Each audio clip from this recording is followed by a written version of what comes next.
Okay, so good morning po. So sa lahat po na dumalo ng One Day Happiness Seminar, ito po ay isa po sa continuation ng ating mga seminar. Paano po natin makamtan na tayo po ay magkaroon ng talagang kasiyahan. So ito po ay continuous education po natin. So sa araw pong ito ay aking pong ibabahagi sa inyo ang topic na ang kahalagahan ng pagtalima sa ating pananampalataya. So sa mga nakaraan po na pinag-aralan po natin sa ating One Day Happiness Seminar, so actually lahat po ng tao, kahit sino po ay naghahangad na maging masaya, maging maligaya. Subalit dahil nga po sa mga problema na kinakaharap ng bawat individual, bawat pamilya, at even bawat bansa, so, yun ang nagiging hadlang para ang tao ay maging masaya. Wala naman siguro talaga na nag-enjoy ng mga tao sa mga maraming mga suliranin o mga problema. So alam din natin na may mga problema sa buhay ng tao na hindi naman natin ginusto. Wala pong may gusto sa mga problema na nangyayari sa buhay ng tao. So kaya dito po papasok yung kahalagahan ng ating pananampalataya. Lahat ay nagkaroon ng mga problema dahil sa ang ating unang ninuno ay hindi sila nagtalima sa kagustuhan ng Diyos. So karamihan din sa mga kabataan na napapatiwara ang kanilang mga buhay ay ang mga kabataan na hindi po marunong sumunod sa kautusan o paggagabay ng kanilang mga magulang. So ngayon, ang ating pamagat ng ating topic sa araw na ito ay ang kahalagahan ng pagtalima sa ating pananampalataya. So ang tanong, gaano nga ba kahalaga ang pagtalima sa buhay ng isang nananampalataya? Bakit kailangan natin ng pananampalataya? Pagkakasala, no, alam naman po natin na ang pagkakasala ng ating unang ninuno na siya din iba ay dahil sa hindi nila pagsunod sa kautusan ng Diyos. So yun ang naging simula ng lahat ng problema na kinakaharap ng mga tao dahil sa kanilang pagsuway. Hindi pagtalima means pagsuway, hindi pagsunod. So kaya ang solusyon po sa lahat ng mga problema ay ang marunong tayong sumunod. So nalaman natin sa ating mga unang seminar o lecture na dapat ang gagawin ng ating unang ninuno na si Adan at Eva ay ang tuparin yung tatlong basbas ng pagpapala. So hindi po yung nagawa ni Adam and Eve. Na sana si Adam and Eve ay maging matured, maging perfect, and then God will bless them to become husband and wife. Hindi po nila nagawa yon. So ano ang solusyon? Sundin o tuparin kung ano yung kalooban ng Diyos. Kaya napakahalaga po sa atin yan bilang isang mananampalataya. So kaya ang tanging paraan upang maituwid ang mga kamaliang ito ay sa pamamagitan din ng tamang pagtalima at tiyak na pagsunod sa kalooban ng Diyos. So kung ang problema ay hindi pagsunod, so ang solusyon dapat ang tao ay matuto na sumunod. Okay? So kaya ito po yung pinag-aaralan natin o yung itinuturo ni Father Moon mula sa exposition ng Divine Principle, yung Introduction to Restoration, sabi na ang sabi dito o nakasaad dito, so ang mga tao ay nagdulot ng matinding kalungkutan sa Diyos, dulot ng kanilang pagkakasala at paglabag sa kanyang kalooban. So dahil sa ang tao na hindi sumunod sa kalooban ng Diyos at ang unang tao ay si Adan at Eva, ay yun ang nagdulot ng kapighatian, kalungkutan, no, sa Diyos. At ang kabayaran upang mapanumbalik ito, kailangan ang ating pagsisikap upang mabawi ang ating dalisay at orihinal na kalikasan at paligayahin ang puso ng Diyos sa pamamagitan ng ating buhay na naayon sa pagtalima sa kalooban ng Diyos. So para maibalik natin ang nasirang relasyon, maibalik natin o mailapit natin ang ating sarili sa Diyos, so kinakailangan natin na tayo ay sumunod. Ito lamang yung kaparaanan. Ito lamang ang daan na para po maging masaya at maligaya ang Diyos ay ang sundin ang kanyang kalooban. Maging ganun din sa pamilya. So para po maging masaya ang ating mga magulang ay tuparin at sundin kung ano yung nais o gusto ng magulang. So ito rin, minsan ang Diyos ay nagbibigay ng mga pagsubok upang ito po ay mapatunayan natin kung tayo ba ay may pananalig o may pananampalataya. Yung willingness ba natin na sundin ang pinapagawa sa atin ng Diyos. Si Noah, no, binigyan siya ng kondisyon. So upang maibalik ang tiwala o maibalik ang pananampalataya at para malaman na kung siya talaga ay may pananampalataya, binigyan po ng condition. Ang tawag po kay Noah at kay Abraham, sila po yung mga central figure, no? Na pinadala ng Diyos para gabayan, turuan ang mga tao para mapagpanumbalik, mailapit ang tao sa Diyos. Si Noah ay binigyan ng responsibility na mag-build ng ark, no? Nung siya ay binigyan ng mission na i-establish o i-build niya ang ark within 120 years, so hindi na po siya nagpatumpik-tumpik. Imagine 120 years. Pwede naman siya magsabing, matagal pa yun, next year ko na gagawin, next year ko na uumpisahan. So, nung natanggap niya yung mission na yun, so hindi siya nag-atubili at talagang ginawa niya kaagad yung pinapagawa sa kanya ng Diyos. Maging si Abraham din. Si Abraham ay binigyan siya ng kondisyon ng Diyos na dapat ay ialay ang tatlong animals. No, kasi bago ikaw ay maging central figure, so dapat i-qualified mo yung sarili, dapat mayroong pagbayaran at may condition na ikaw ba ay karapat-dapat. No, so binigyan sila ng condition na tatlong animals na dapat ialay nila, hatiin nila sa gitna, no? Pero mayroong isa po sa animals na hindi po nagawa na ialay o hatiin, no, ni Abraham. Kaya mayroon pong sinasabi na pag ikaw ay binigyan ng kondisyon at hindi mo yan nagampanan, so mayroon pong tatlong klase na kondisyon.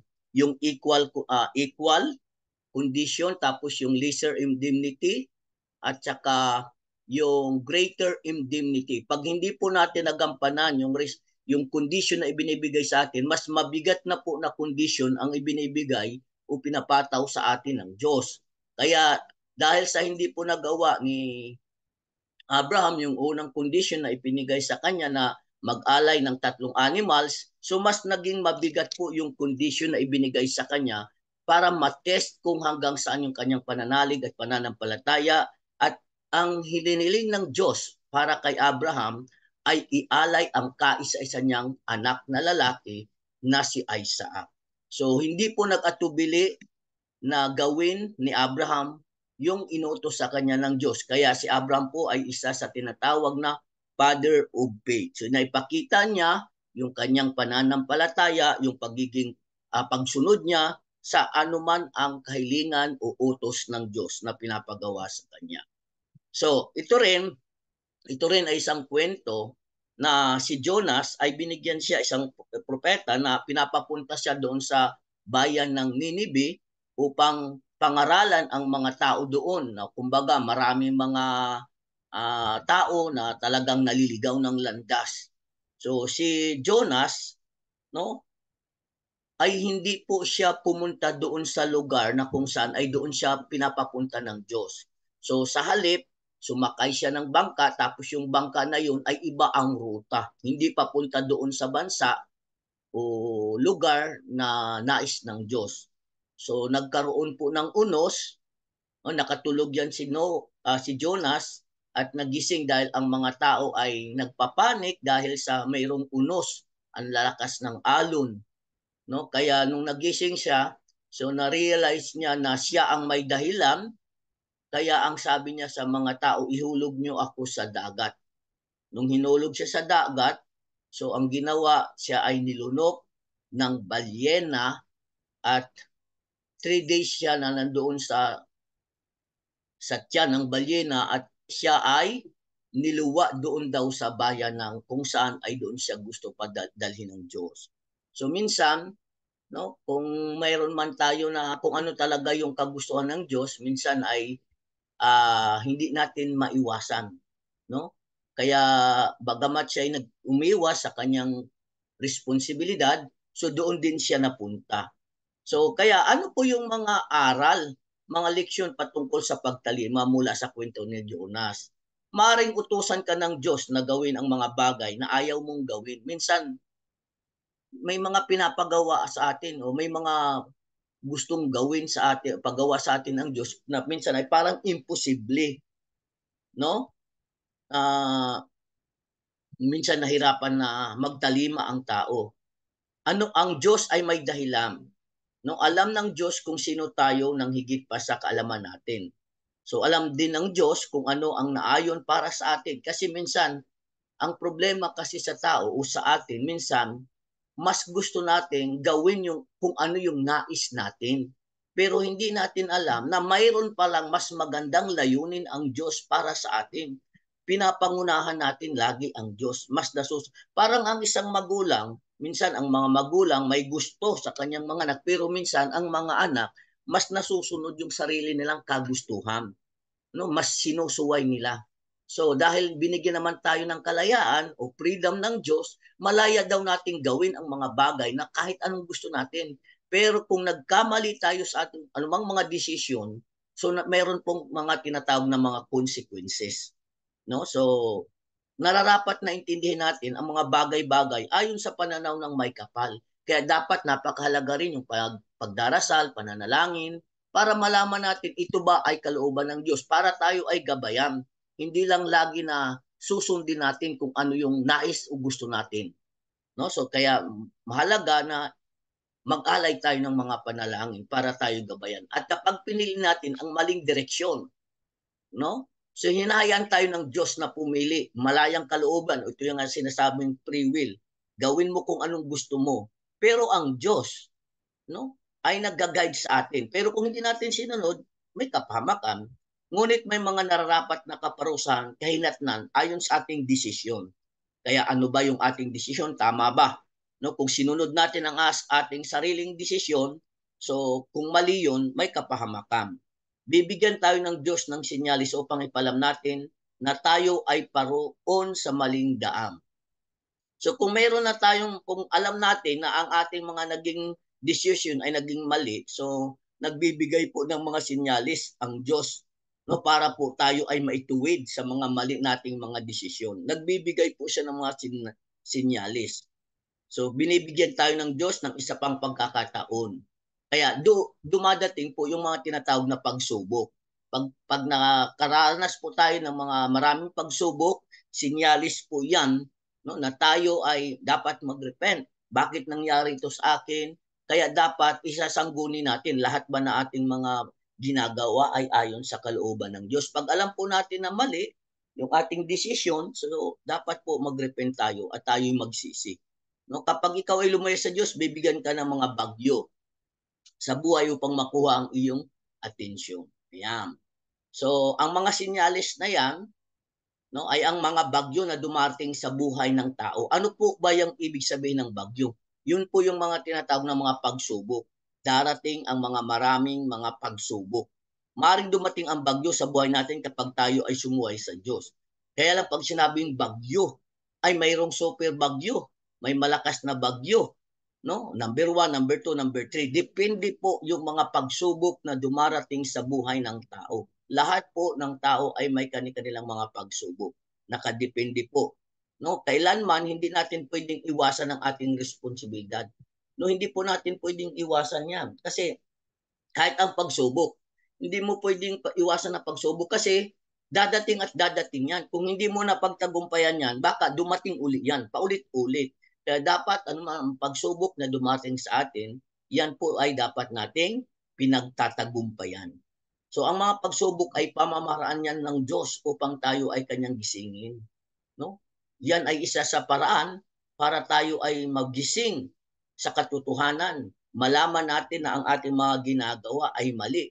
Malaman natin na tayo ay nasa maling landas. So dapat ituwid. Binibigyan, ang tao man ay nakagawa ng mga pagkakamali, pagkakasala. So ang Diyos ay laging nagbibigay ng mga pagkakataon As long na ikaw ay magsisi, lumapit, bumalik sa Kanya, bibigyan at bibigyan pa rin tayo ng pagkakataon ng Diyos na ituwid, itama, iwaksi yung mga kamalian na ginagawa natin. So malubos nating tanggapin ang ating kamalian at maging responsable. Ang mahalaga ay maluwag sa kalooban natin na tanggapin na tayo nagkasala, nagkamali. Diyos ko po, patawarin niyo po ako sa mga desisyon kong nagawa, sa aking mga nagawang pagkakasala at pagkakamali, at ilapit natin at talagang pagsumikapan natin na ituwid ang mga lahat ng ating alam nating mga ginagawang mali. Okay, nakikinig ang Diyos sa ating mga taos-pusong panalangin at pagsisi. Magsisi lang, magdasal lang tayo, mag-pray. No? Kapag tayo ay binigyan ng Diyos ng isang pang pagkakataon, dapat handa tayo sa mas malaking pagsubok. Kaya nga yun sinasabing pag ikaw ay hindi nagampanan ang responsibilidad na binibigay sa iyo, mayroong mas higit na mas mabigat na responsibilidad na ibibigay sa iyo. So ang pagdadalamhati ng dahil sa ating pagsuway ay nagpapalakas sa atin upang lalo tayo na magsumikap na mapanumbalik kung ano man yung nawala. No? Dapat ibalik natin yung tiwala natin. No? Dapat tayo pagkatiwalaan ng Diyos uli, no, sa ipakita natin, no, patunayan natin na kaya natin gawin kung ano yung nais na ipagawa sa atin ng Diyos. No, kasama palagi ang pagtalima sa pagsasakripisyo. Kaya lagi, so pag pinag-usapan yung pananampalataya o pananalig, lagi pong may kaakibat na pagsasakripisyo. Halimbawa, kung ikaw ay mayroong mga bisyo na hindi alam mo na hindi yan kaaya-aya, hindi yung gusto ng Diyos, dapat ay may sakripisyo ka na ginagawa na tigilan mo, sakripisyo na umiwas ka. No? May pagsasakripisyo, hindi ka doon kadali, pero dapat pagsikapan natin, no? Naggawin o itama, ituwid. No? Kaya talagang mayroong kaya nga yung pagbabago ng isang tao ay hindi yan instant. No, hindi yan instant, may proseso. Kaya dapat may pagsumikap na iwasan. No, halimbawa, kung may mga barkada ka na nag-i-influence, ilayo mo yung sarili mo sa kanila, umiwas ka sa kanila para hindi tayo ma-influensyan uli. So ang lubos na pagtatalima ay nangangahulugan na sa harapan ng Diyos, ang isang tao ay walang iniisip na pansarili. No, dapat hindi ka maging makasarili, ang iniisip mo ay kapakanan lagi ng nakakarami o nakakabuti at lalo na kapakanan lagi ng Diyos. So yun po dapat yung ating pagsumikapan. So napakahalaga na maibalik natin yung ating tiwala ng Diyos atin, no? So kailangan lang po natin na tayo ay marunong makinig, kaya patuloy po tayo dapat na mag-aral, makinig para po magampanan natin, malaman natin kung ano talaga yung tunay na kalooban ng Diyos, at pag ito po nalaman natin, dapat po ay tuparin natin, sundin po natin. No, kaya bakit kailangan po natin na tayo po ay magsimba, kailangan po natin na mag-attend ng mga seminar para po doon po natin malaman kung ano po yung mga tunay na responsibilidad na dapat natin gawin. So kahit nakapakinig tayo ng seminar o mga lecture, kung hindi po natin yan sinunod, baliwala po yan. Kaya napakahalaga yung pagtalima, pagsunod. Kaya nga laging sinasabi na hindi sapat na ikaw ay makinig. No? Kaya nga may kasabihan din o may sinasabi sa Biblia, hindi lahat ng ang isang pananampalataya daw na walang gawa ay walang kabuluhan. So, hindi magiging makabuluhan ang ating pagdalo sa mga seminar, pagdalo sa mga simbahan, kung ano man yung mga sinasabi o tinuturo, kung hindi po natin ito isinasabuhay. No? So, kaya dapat po ay patuloy po tayo na makinig sa ating mga series lecture ng ating happiness seminar. So, I hope abangan nyo po yung ating next na lecture. So ginawa ko po ito kasi sa ngayon po ay medyo na busy ako, so hindi na po tayo, hindi may ilang linggo o Saturday po tayo na hindi po tayo nakapag-conduct ng ating seminar sa ating national headquarters, kaya at least kahit dito po sa aking video recorded, so panoorin nyo lang po ito para at least patuloy po kayo na makapagpakinig ng ating happiness seminar. So thank you and God bless po sa ating lahat.